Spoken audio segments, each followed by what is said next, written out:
ब्रह्मोवाच नमः पित्रे जन्मदात्रे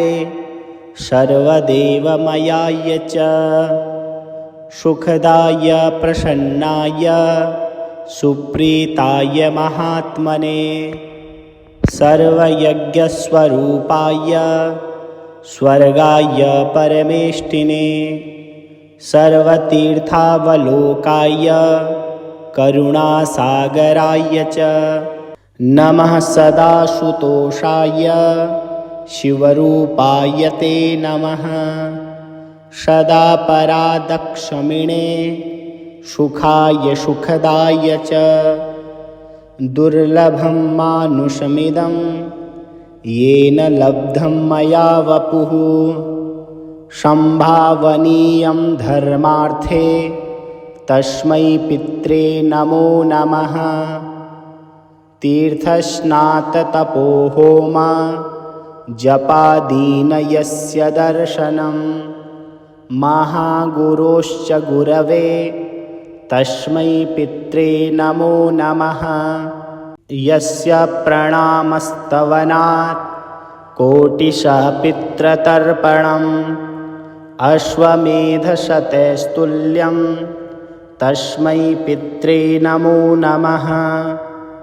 इदं स्तोत्रं पितृः पुण्यं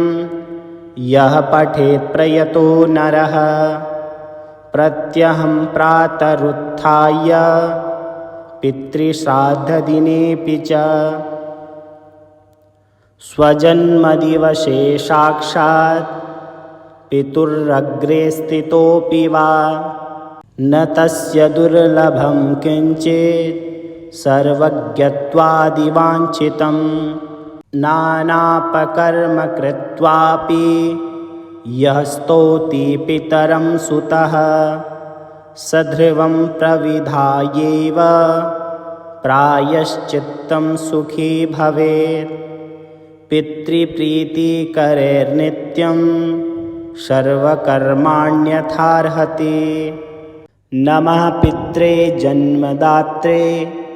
सर्वदेवमयाय च सुखदाय प्रसन्नाय सुप्रीताय महात्मने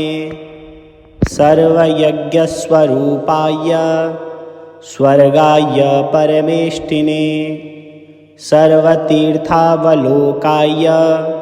करुणासागराय च नमः सदाशुतोषाय शिवरूपाय ते नमः सदा परादक्षमिणे सुखाय सुखदाय च दुर्लभं मानुषमिदं येन लब्धं मया वपुः संभावनीयं धर्मार्थे तस्मै पित्रे नमो नमः तीर्थस्नाततपोहोम जपादीन यस्य दर्शनं महागुरोश्च गुरवे तस्मै पित्रे नमो नमः यस्य प्रणामस्तवनात् कोटिशः पितृतर्पणम् अश्वमेधशतैस्तुल्यं तस्मै पित्रे नमो नमः इदं स्तोत्रं पितृः पुण्यं यः पठेत् प्रयतो नरः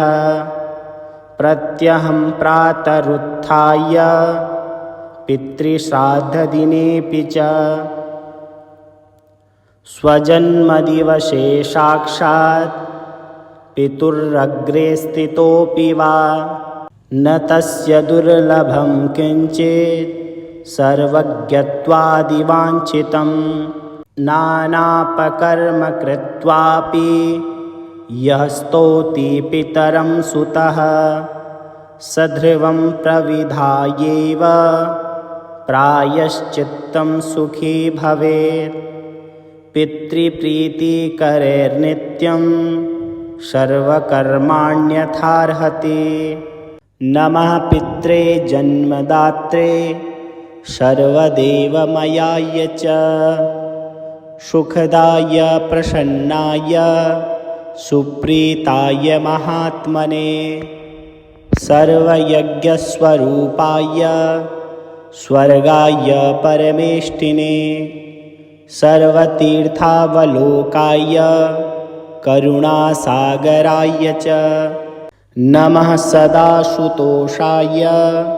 शिवरूपाय ते नमः सदा परादक्षमिणे सुखाय सुखदाय च दुर्लभं मानुषमिदं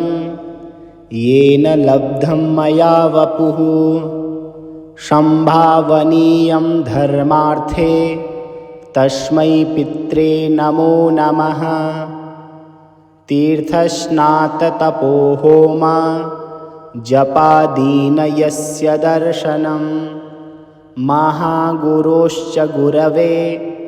तस्मै पित्रे नमो नमः यस्य प्रणामस्तवनात् कोटिशः पितृतर्पणम् अश्वमेधशतैस्तुल्यं तस्मै पित्रे नमो नमः इदं स्तोत्रं पितृः पुण्यं यः पठेत् प्रयतो नरः प्रत्यहं प्रातरुत्थाय पितृश्राद्धदिनेऽपि च स्वजन्मदिवसे साक्षात् पितुरग्रे स्थितोऽपि वा न तस्य दुर्लभं किञ्चित् सर्वज्ञत्वादिवाञ्छितं नानापकर्म कृत्वापि यः स्तौति पितरं सुतः सध्रुवं प्रविधायैव प्रायश्चित्तं सुखी भवेत् पितृप्रीतिकरैर्नित्यं सर्वकर्माण्यथार्हति इति बृहद्धर्मपुराणान्तर्गत ब्रह्मकृत पितृस्तोत्रम्।